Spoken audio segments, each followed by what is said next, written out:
Hello Tahilmi, my name is Keisha Frederica from Diplomacy 1. In this video, I would like to present the topic of research methodology starting from the background. So for the research question, to what extent Yayasan Plan International Indonesia as an NGO promotes the prevention of child marriage in Indonesia? 1 in every 7 Indonesian girls marries before the age of 18. A recent UNICEF report suggests that this figure may be underestimated, particularly in some parts of Indonesia. Yayasan Plan International Indonesia is one of the NGOs that deeply concerned about children, especially young girls. Even after the passing of Undang-Undang Nomor 16 Tahun 2019, cases of child marriage still emerge, especially during the COVID-19 pandemic.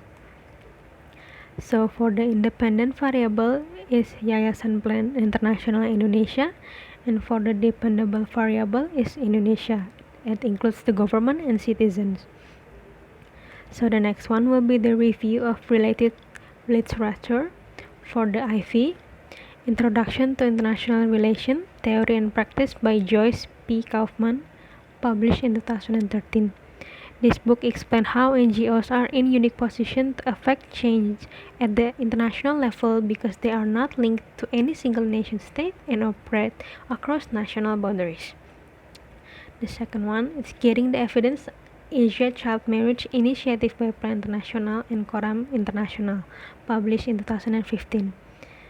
This is a research about in-depth and detailed data on the root cause of child marriage, and also this research look at people's attitude, beliefs, norm about child marriage, as well as the structural and environmental factors that affect them.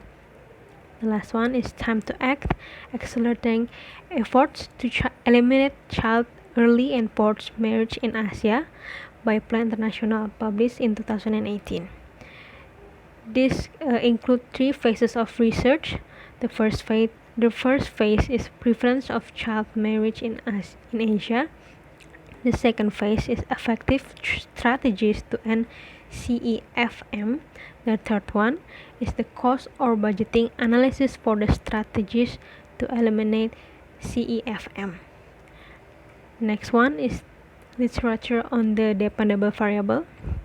The first is Achieving the SDGs for Children in Indonesia, Emerging Findings for Reaching the Targets by UNICEF and Bappenas, published in 2019.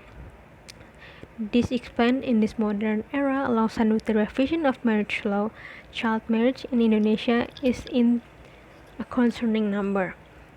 The second one, Pernikahan Dini di Indonesia, Faktor dan Peran Pemerintah, Perspektif Penegakan dan Perlindungan Hukum bagi Anak, by Ana Latifatul Muntama, Dian Latifani, and Ridwan Arifin, published in 2019.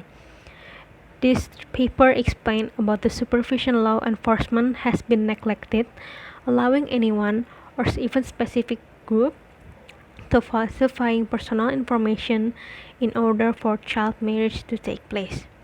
The last one is a book titled Perempuan, Masyarakat Patriarki dan Kesetaraan Gender by Yayasan Bursa Pengetahuan Kawasan Timur Indonesia, Bakti, published in 2020. This book describes how damaging a child marriage could be, and not only for short term but also a long term.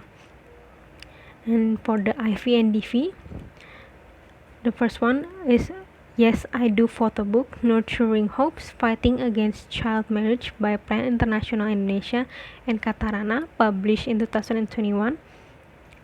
It's about the project from Yayasan Plan Indonesia that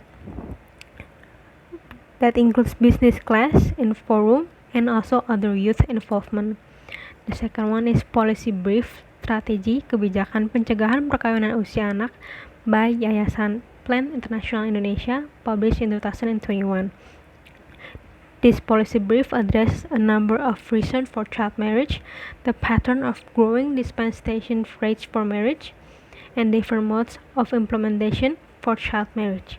The last one is Policy Brief, Perkawinan Anak di Masa Pandemi COVID-19 by Yayasan Plan International, published in 2021. This includes recommendations that ensure the implementation of the national strategy for the prevention of child marriage.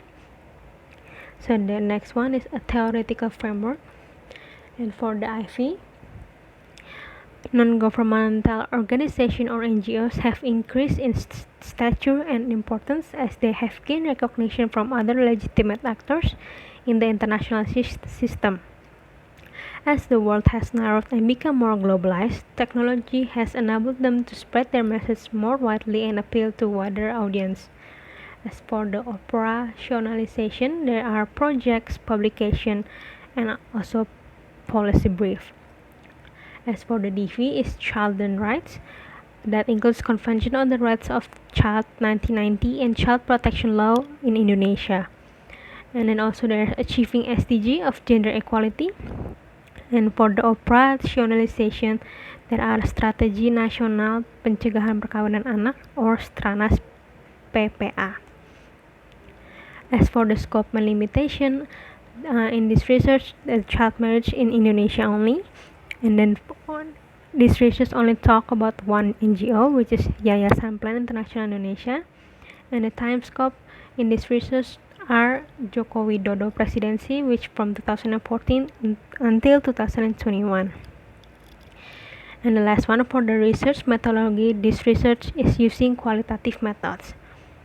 Qualitative methods are effective in identifying abstract factors such as social norms, socioeconomic status, gender roles, ethnicity, and religion.